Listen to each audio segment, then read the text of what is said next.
할렐루야. 그동안 여러분 평안하게 잘 지내셨습니까? 이번 주간은 예수님께서 고난을 받으신 고난 주간입니다. 이번 주간에 더욱더 여러분들이 하나님의 말씀과 함께하며 경건의 시간을 보내면서 주님의 고난을 묵상하고 우리가 더욱더 감사하는 그런 복된 은혜의 시간이 되기를 바랍니다. 이 시간에는 창세기 34장부터 야곱이 하나님을 만난 이후에 저의 삶의 또 모습을 우리가 보기를 원합니다. 야곱은 바로 우리 예수 그리스도를 믿는 우리들의 모습과 동일합니다. 그래서 여러분들이 야곱을 읽을 때 야곱이 나쁜 놈 이렇게 읽지 마시고 야곱은 역시 나구나, 내가 이렇게 죄인이구나 라는 사실을 읽으면서 우리가 주님 앞에 더욱더 겸손하게 나아가야 될 줄로 믿습니다. 야곱이 하나님을 야복강 나루에서 만났죠. 그리고 하나님과 씨름을 했습니다. 우리의 인생은 일생 하나님과의 씨름입니다. 어떻게 씨름해요? 우리의 육적인 우리 죄악의 모습을 내려놓고 주님의 모습을 닮아가라는 그런 씨름이죠. 예수 그리스도를 믿은 이후에 우리는 늘 우리 안에서 그런 씨름을 합니다. 그래서 사도 바울도 말하기를 내 안에서 두 마음이 싸우고 있다. 하나는 육의 마음, 하나는 영의 마음. 그죠? 그래서 내 마음으로는 원하되 육신이 연약하여서 할 수 없다. 그러니까 계속해서 우리는 영적으로 하나님의 말씀을 듣고자 하는 그런 갈망이 우리 안에서는 있지만은 우리 육체가 나를 내 영적인 그런 삶을 이김으로 말미암아 내가 죄 가운데 거한다라는 사실을 그렇게 사도 바울이 고백한 것처럼 우리의 모습도 그렇습니다. 그래서 오늘 야곱도 어떻게 지내는지 우리가 보겠습니다. 하나님을 만나고 나면 우리의 묶였던 문제들이 풀어지고 우리의 삶이 형통한데, 그럼에도 불구하고 이제 하나님이 그렇게 문제를 해결해 주고 나면 우리가 또 여전히 세상으로 다시 내 이기적인 자아로 돌아가게 되죠. 야곱도 그렇습니다. 야곱이 형님을 그렇게 은혜롭게 만나고 그리고 나서 형님이 같이 가겠다 그러는데도 아니라고 하고 형님 먼저 가시라고 하면서 형님을 보내놓고 하나님이 약속하신 베델로도 가지 아니하고 또 형님과 약속한 세일로도 가지 아니하고 세겜 땅에 머무르게 됩니다. 특별히 세겜 땅에서 땅을 샀다라는 것은 그곳에 오래 머물 작정을 했다라는 것임을 우리는 알 수 있습니다. 그래서 땅을 사서 세겜에서 머무른 야곱에게 무슨 일이 있는지 34장에 보겠습니다. 창세기 34장. 레아가 야곱에게서 낳은 딸 디나가 그 땅에 딸들을 보러 나갔더니 이렇게 나오죠. 그래서 그 땅을 보러 나갔다가 레아가 그 땅의 추장이었던 하몰의 아들 세겜에게 강간을 당하는 사건이 나타납니다.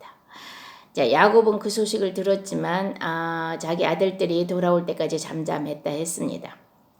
그러자 하몰의 아버지 그 추장과 하몰과 그 세겜이 둘이 와가지고 자기 딸을 달라고, 그러면 무슨 예물이든지 뭐 원하는 것은 다 주겠다, 딸만 달라 이렇게 간청을 합니다. 자, 그리고 나서 이제 13장에 보면은 야곱의 아들들이 왔어요. 그리고 이제 세겜하고 세겜의 아버지에게 속여서 지금 거래를 하는 것입니다. 13절, 34장 13절. 야곱의 아들들이 세겜과 그의 아버지 하몰에게 속여 대답하였으니 이는 세겜이 그 누이 디나를 더럽혔음이니라. 그래서 속여서 지금 야곱의 아들들이 복수를 하려고 합니다. 그래서 뭐라고 말을 하냐면 14절에 할례를 받지 않아서 너희들이 우리가 결혼할 수 없다. 만약에 너희가 할례를 받으면 우리가 너희와 결혼하겠다. 이렇게 얘기를 합니다. 그러자 그 소식, 그 이야기를 좋게 들은 하몰과 그의 온 일가 친척 그 동네 사람들이 다 할례를 받죠. 할례를 받고 무슨 일이 벌어집니까? 야곱의 아들, 두 번째 아들 시므온과 셋째 아들 레위가 달려가가지고 그 할례 받고 3일째 되는 날이 제일 아프고 힘들다고 합니다. 거기 있는 남자들을 다 죽이게 됩니다. 자, 지금 야곱이 하나님 말씀에 순종하지 않고 하나님이 원하는 대로 베델로 올라가지도 아니하고 그리고 또 형님이 말하는 대로 세일로 올라가지도 아니함으로 말미암아 그리고 자기 꾀로 말미암아 세겜에 살려고 했던 그 결과가 이런 어려운 과정에 또 처하게 되는 것입니다. 디나가 부끄러운 일을 당하게 되고 자기 아들들이 죄인이 되는 거예요. 살인자가 되죠. 특별히 이 살인은 하나님 앞에 씻을 수 없는 살인이에요. 왜냐하면 하나님의 언약이었던 하나님의 축복의 약속의 언약이었던 할례 언약을 가지고 속여서 그 살인을 했다라는 것은 이건 너무나 큰 죄거든요. 그러니까 자기 이익을 위해서는 하나님의 언약조차도 이용해 먹는 그것이 야곱의 아들들이었다. 그렇다면 야곱의 아들들이 왜 이런 일을 벌여졌을까? 야곱의 모습을 보고 자라났기 때문이겠죠. 또 인간의 죄성이 그렇습니다. 우리들의 죄성이 우리가 야곱처럼 하나님을 이겨먹으려고도 하고 또 하나님의 언약의 말씀을 이용을 해서 내 필요한 것을 얻으려고도 하는 그런 것이 우리들의 모습입니다. 그래서 이런 우리들의 죄인의 모습을 우리가 돌아보면서 그러면 이제 어떻게 해야 되냐 이게 이제 문제죠. 야곱이 하는 것을 우리가 보면 그래도 하나님의 약속의 자손들은 이렇게 해야 되겠구나라는 것을 알 수가 있죠. 어떻게 합니까? 야곱이 30절 시므온과 레위에게 이르되 너희가 내게 화를 끼쳐 나로 하여금 이 땅의 주민 곧 가나안 족속과 브리스 족속에게 악취를 내게 하였도다. 나는 수가 적으니 그들이 모여 나를 치고 나를 죽이리니 그러면 나와 내 집이 멸망하리라.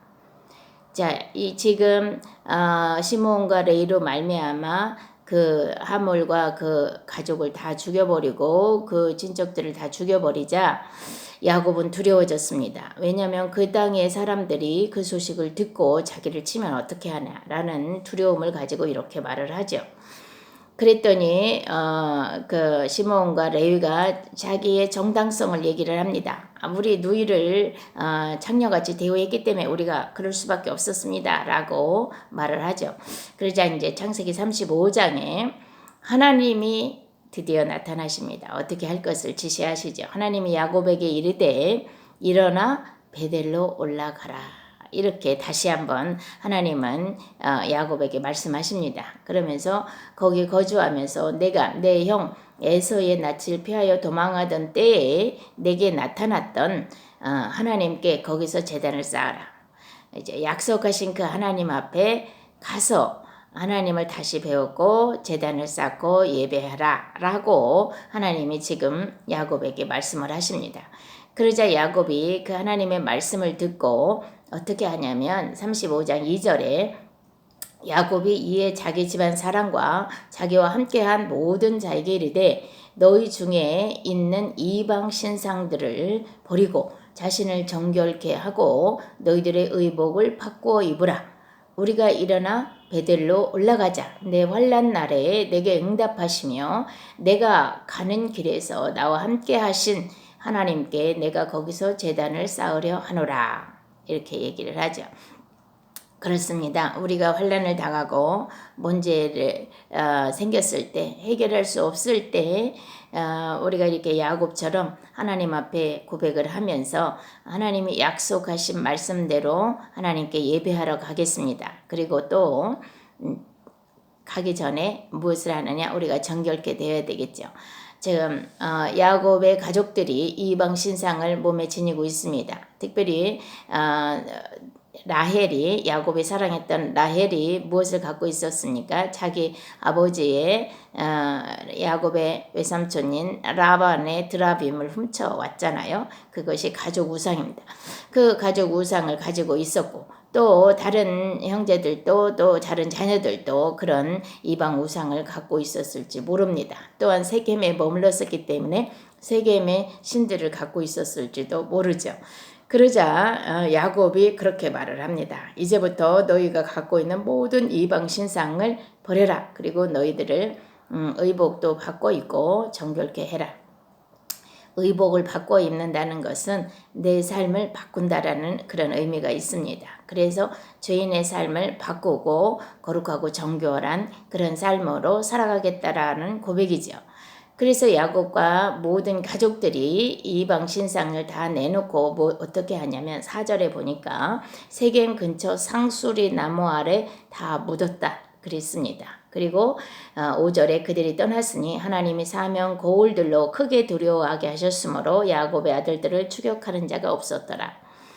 자, 자기네들 모든 죄악의 것들을 세겜 상수리 나무 아래에 묻었다 그랬습니다. 세겜 상수리는 그 지방의 우상을 섬기는 그런 지역입니다. 그러니까 대부분 상수리 나무 아래서 우상을 섬겼던 것 같습니다. 그래 가나안 땅에는 그랬기 때문에 여기도 세겜 상수리 나무 아래다가 모든 우상을 갖다가 파묻어 버리고 떠나는데 그러자 하나님께서 주변 모든 사람들의 마음에 두려움을 주면서 아무도 야곱을 쫓아오지 못하도록 하나님께서 역사하시는 것입니다. 우리도 우리의 인생에서 우리가 하나님 앞에 범죄를 했을 때 우리의 생각을 바꾸고 우리의 의복을 바꾸고 우리가 마음에 품었던 우상들 우리가 돈이 우상이든지 자식이 우상이든지 우리가 하나님보다 더 사랑하는 것이 있으면 우상이라고 하잖아요. 그런 것들을 다 묻어버리고 하나님께로 올라가서 하나님 이제 하나님 뜻대로 살겠습니다라고 고백하는 그런 우리가 되기를 바랍니다. 그럴 때 우리의 삶에 그 또 묶음의 문제들을 풀어주시는 줄로 믿습니다. 그래서 하나님께서 이렇게 야곱을 보호하시고 야곱의 가족들을 보호하시는 모습을 볼 수 있습니다. 그래서 드디어 어디로 갔느냐? 하나님이 약속하신 베델로 갔습니다. 언제 약속하셨어요? 그렇죠. 야곱이 형 에서에게 쫓겨서 도망갈 때 라반에게 도망갈 때 베델에서 돌베개 베고 잘 때 하나님이 나타나셔서 자기에게 축복하신 그 베델. 그러자 이제 야곱이 꿈을 깨고 나서 뭐라고 합니까? 이 내가 베고 잤던 이 돌이 하나님의 성전의 기둥이 될 것이고 나를 편안하게 돌아오게 하시면 내가 이제 하나님 앞에 11조를 드리겠습니다. 이제 하나님의 사람으로 살겠습니다. 라는 고백이었죠. 그래서 드디어 야곱이 지금 평안하게 돌아옵니다. 어디로 돌아오니? 베델로 돌아오죠. 베델로 돌아오는데 자기가 갈 때는 혼자 갔는데 이제 돌아올 때는 12 아들과 그 다음에 11 아들이죠. 아직 베냐민 낳지 않았으니까. 근데 11 아들과 4명의 아내들과 그리고 많은 양떼와 소떼를 데리고 왔습니다. 자, 그래서 7절에 그가 거기서 제단을 쌓고 그곳을 엘베델 하나님의 집, 베델의 하나님.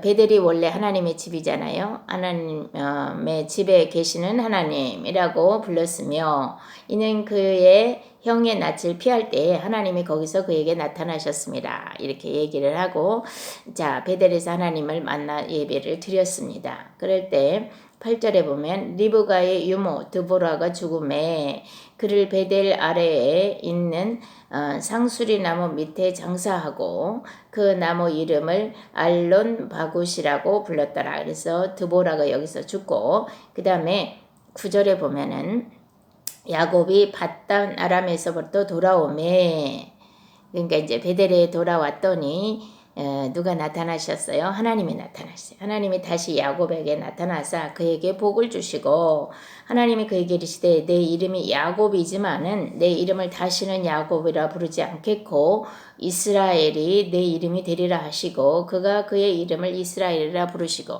다시 한번 하나님이 나타나셔서 이름을 바꿔 주십니다. 그러면서 말씀하시기를 11절 하나님이 그에게 이르시되 나는 전능한 하나님이라 생육하고 번성하라 한 백성과 백성들의 총회가 내게서 나오고 왕들이 내 허리에서 나오리라.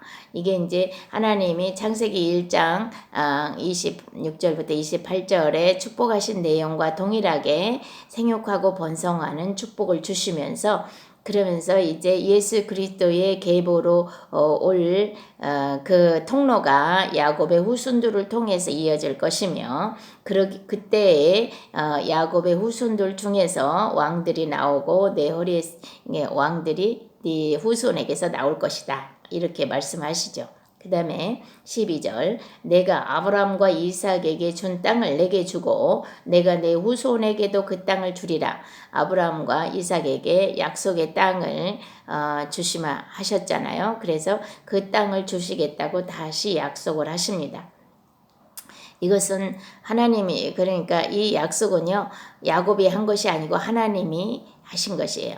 이 땅에 하나님의 백성들을 만드시고 하나님이 처음부터 사람을 만드시고 사람에게 생육하고 번성하라 땅에 충만하라 땅을 다스리라 정복하라 이렇게 하나님이 사람들을 축복을 하셨죠. 그와 같이 하나님의 백성들에게 동일하게 이렇게 축복을 하십니다. 축복을 하시면서 뭐라 그러냐면 자, 그렇게 이 생육하고 번성하고 모든 것이 이렇게 될 것인데 그리고 내가 약속한 땅을 너에게 줄 것이다 라고 말씀하시는 것은 하나님이 하시겠다라는 거죠. 그러니까 하나님의 약속은 하나님이 말씀하시고 하나님께서 이루어 가시는 것이 하나님의 약속입니다. 아브라함에게도 그러셨고 이삭에게도 그러셨고 오늘 야곱에게도 동일하게 말씀하고 계십니다. 그러자 야곱이 하나님의 그 축복의 말씀을 듣고 14절에 야곱이 하나님이 자기와 말씀하신 곳에 기둥 곧 돌 기둥을 세우고 그 위에 전제물을 붓고 또 그 위에 기름을 붓고 마치 성전에 제사를 지내듯이 그렇게 제사를 지냈습니다. 그리고 15절에 하나님이 자기와 말씀하신 곳의 이름을 베델이다. 하나님의 집이다. 이렇게 불렀습니다. 그리고 나서 이제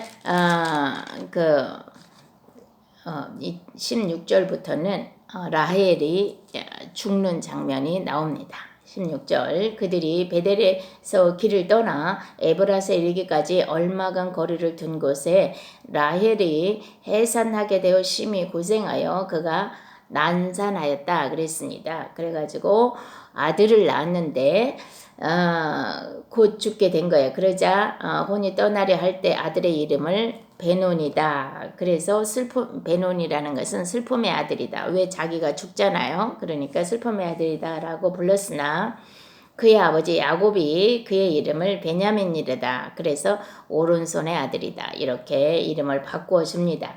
그래서 라헬이 어디에 죽으냐면 베들레헴 길에서 죽어서 베들레헴 길에 장사되었습니다.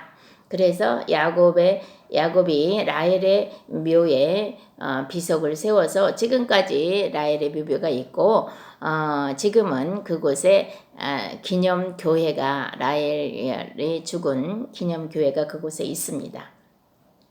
자, 이렇게 하고 이제 22절 끝에 보면은 야곱의 아들은 12이라 라고 말을 하면서 이제 드디어 12이 완성이 됐죠. 근데 12이라는 숫자는 아들이라는 숫자를 상징한다고 했습니다. 그래서 12이 완성이 된 거고 라헬은 또 그 이스라엘 12 아들을 완성하는 그 완성자로 라헬이 섰습니다. 그래가지고 라헬은 두 아들을 낳았지만 그 두 아들이 첫째 아들은 요셉인데 이후에 나중에 북이스라엘과 남유다로 나누어질 때 북이스라엘의 대표 지파가 에브라임이에요. 그래서 요셉의 아들 에브라임.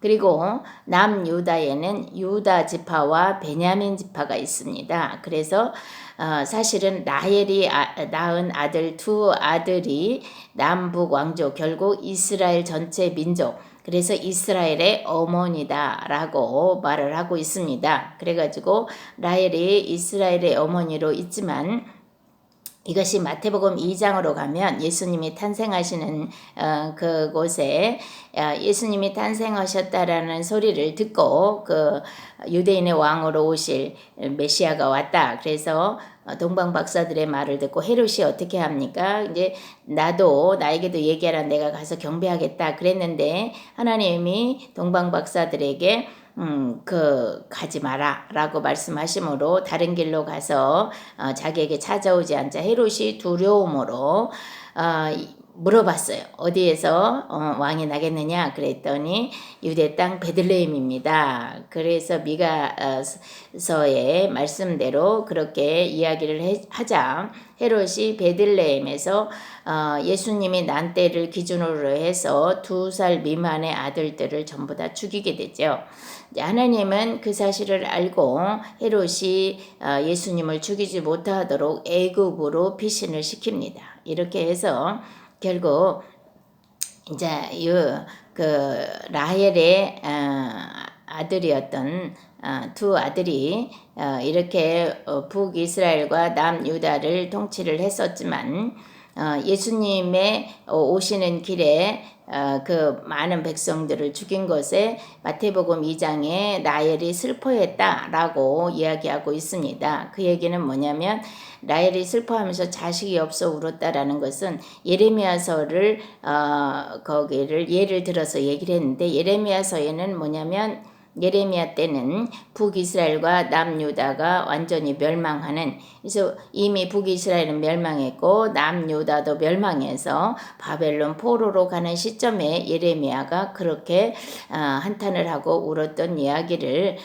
기록하고 있습니다. 그러니까 거기서 이제 라헬을 빗댄 거예요. 라헬이 이스라엘의 어머니잖아요. 북이스라엘의 그 에브라임 또 남유다의 베냐민 그래서 두 지파의 다 어머니인 라헬이 슬퍼했다. 왜? 북이스라엘도 멸망하고 남유다도 멸망했으니까 두 아들을 다 잃어버린 거예요. 그래서 슬퍼 울었어. 그래서 아들이 없음으로 울었다고 했잖아요. 그래서 그가 라헬이 위로를 받기 위해서는 아들이 와야 돼요. 그래서 아들이 없으므로 다 죽었던 것을 상징을 하는 것이 마태복음 2장의 그 말씀이고 결국 다 죽은 것 같았지만은 라헬이 그렇게 통곡을 하면서 다 죽은 것 같았지만은 베들레헴의 2살 미만의 아이들이 다 죽었지만은 예수께서 오셔서 그들을 다시 살릴 것이다 라는 또 소망의 이야기를 하고 있는 것입니다. 그래서 어쨌든 라헬이 이렇게 죽습니다. 그 이야기는 또 우리가 영적으로 보면은 우리가 하나님의 자녀가 되어져서 뱃속에 하나님의 백성을 잉태하는 거야. 쉽게 말하면 예수 그리스도를 영접을 하면 우리 안에 예수 그리스도께서 잉태되시는 거예요. 우리 안에 예수님이 살아 계시는데 자, 어머니들은 잘 알죠. 자녀를 잉태를 하면 우리의 몸은 바뀝니다. 어떻게 바뀌냐면 자녀가 원하는 삶으로 바뀌어요. 그래서 입덧을 하고 내가 좋아하지 않는 음식을 먹고 자녀가 좋아하는 음식을 먹는 거예요. 그리고 자녀가 원하는 삶을 엄마가 살아가게끔 하는 것이 임신한 여인들이 겪는 거거든요. 마찬가지로 우리가 예수 그리스도의 은혜를 받고 이제 예수님 안에 들어온 자들은 우리 안에 예수님이 들어와 계십니다. 그래서 예수님이 우리의 삶을 바꿔가시는 거예요. 그전에는 내가 원하던 일들이 많이 있었는데 예수님이 내 안에 계심으로 내가 원하는 삶이 아니라 예수님이 원하시는 삶으로 바꿔가는 이야기가 요한계시록 12장에 있습니다. 그래서 자 이렇게 하나님의 백성들이 자녀를 낳는다라는 것은 예수 그리스도의 그 은혜의 삶으로 변화된다는 이야기와 또 우리가 하나님의 백성들에게 복음을 전해서 그들을 또 하나님의 사람으로 만들어 가는 거죠. 우리가 전도를 해서 하나님의 사람으로 만들어 가는 것도 마치 내가 육신의 자녀를 키우는 것처럼 힘들어요. 그의 모든 필요를 들어줘야 되고 처음 전도를 하면 같이 가야 되고 내 돈을 써야 되고 그 사람이 말씀으로 믿음의 사람으로 자라날 때까지 내가 도와줘야 되잖아요. 그래서 자녀를 낳는다는 것은 그런 의미가 있는 것입니다. 그리고 우리가 자녀를 낳는다, 임신한다 이거는 두 가지 그러니까 영적 의미가 있어요. 하나는 진짜 우리 영적 자녀들을 낳는 이야기 그런 것일 수 있고 또 하나는 예수 그리스도가 내 안에 들어오셔서 내 삶을 바꿔가시는 이야기. 그래서 내가 임신해서 내 안에 예수님이 오심으로 내 삶을 바꿔가신다. 그래서 하나님의 백성들은 다 그렇게 예수 그리스도라는 씨, 예수님의 생명의 씨가 내 안에 들어와서 나의 삶을 바꿔가는 삶을 살아가는 것이 신앙생활의 여정입니다. 그래서 지금 라헬도 그렇게 사실 라헬이 한 것은 없어요. 라헬 보세요. 라헬이 정말 시기 많고 질투 많았고 욕심 많았던 그런 여자로밖에 비춰지지 않잖아요. 그럼에도 불구하고 하나님께서 라헬을 사용하셔서 두 아들을 낳는데 그 아들을 완성시키는 아들을 낳는 거예요. 그래서 그리고 나서 자신은 죽어. 그러니까 우리가 우리 안에 예수라는 생명의 씨를 얻으면 우리의 옛 성품은 죽어버리고 새 사람으로 태어나는 것입니다. 그러니까 이제 이런 성경을 보면서 우리는 두 가지 의미들을 실제적인 라헬의 죽음을 바라보면서 내 삶을 반추하기도 하고 또 하나는 이 속에 영적인 의미가 무엇이냐라고 보면서 우리가 또 그래 우리가 예수를 믿으면 내가 죽고 예수 안에서 내가 새롭게 태어난다라는 의미로 세례를 받잖아요. 이제 그런 거와 같은 거죠. 그래서 죽어야만 하는 거예요. 지난번에 창세기 5장에서도 하나님의 백성들은 다 죽었더라 이렇게 말씀을 했다고 했습니다. 그래서 라헬도 역시 죽는 이야기로 기록을 하고 있습니다. 그래서 열둘이 완성이 되고 그리고 나서 이삭이 죽는 이야기가 27절부터 29절까지 있습니다. 이삭이 지금까지 살았어요. 사실 야곱이 떠나기 전에 이삭이 죽을 것 같아서 축복하고 자기가 죽겠다 이래서 그 별미를 만들어 오라고 에서에게 얘기를 했었다가 그래가지고 야곱이 축복을 받고 떠나간 거잖아요. 그래서 떠나가서 지금 20년 넘게 세월을 지났어요. 그리고 왔는데 이제 와서 죽는 거야. 그러니까 우리가 생각하는 거하고 하나님이 생각하시는 건 너무 다르죠. 그래서 어쨌든 이삭의 인생도 또 야곱의 인생도 에서의 인생도 다 하나님이 간섭해서 가고 계신다. 그렇다면 여러분의 인생도 여러분의 가족의 인생도 자녀의 인생도 또 여러분의 주변 사람들의 인생도 하나님의 백성들의 인생은 하나님께서 다 간섭하시고 하나님이 가장 좋은 길로 이끌어 가신다. 야곱은 자기가 하나님이 주시는 축복을 막 그 사모해서 쟁취했지만은 자기의 인생은 쫓겨가는 인생이었고 외삼촌에게 배반당하는 인생이었고 슬픈 인생이었지만 결국 하나님께서는 그 과정을 통해서 야곱이 자신의 힘을 의지해서 내가 축복을 쟁취하는 자가 아니라 그래서 자기가 축복을 받은 것이 그렇게 해서 받은 것이 아니고 하나님의 약속 때문에 하나님의 절대 주권으로 이렇게 이루어졌음을 아는 그래서 내 인생은 내 힘으로 되는 게 아니고 하나님이 하십니다라는 고백을 이끌어내는 것이 야곱의 인생입니다. 여러분들도 그런 고백이 여러분들에게 있어야 될 줄로 믿습니다. 그래서 우리의 인생이 빨리빨리 내 자아를 내려놓고 하나님의 뜻에 순종하면 좀 내 고난이 줄어들고 좀 더 평안한 인생을 살아가는 줄로 믿습니다. 그래서 그런 지혜로운 하나님의 자녀들이 되기를 바라면서 기도하겠습니다. 하나님 아버지 감사합니다. 오늘도 야곱을 통해서 하나님의 말씀을 보았습니다. 우리가 어떻게 살아가야 될지 또 야곱의 말씀으로 나의 삶을 반추해 보았습니다. 주님 내 안에 예수 그리스도께서 오셔서 나의 삶을 이끌어가고 계시는데 여전히 내가 예수님 뜻대로 살아가지 못함으로 내 삶이 고난을 당하고 어려움을 당하고 있습니다. 이제 내 안에 있는 모든 욕심, 죄악들 그리고 하나님보다 더 사랑했던 모든 우상들을 상수리 나무 밑에 묻고 하나님이 원하시는 베델로 올라가기를 원합니다. 하나님의 말씀대로 순종하는 그런 하나님의 사람들이 되기를 원합니다. 오늘 이 말씀 함께 나누고 함께 기도하는 우리 성도들에게 이런 주의 은혜가 임하여서 정말 이제 거룩하게 정결하게 하나님의 사람으로 예수 그리스도를 닮은 하나님의 백성으로 변화된 삶을 살아갈 수 있도록 축복해 주시기를 소원하고 감사를 드리며 예수님의 이름으로 기도했습니다. 아멘. 또 다음에 뵙겠습니다.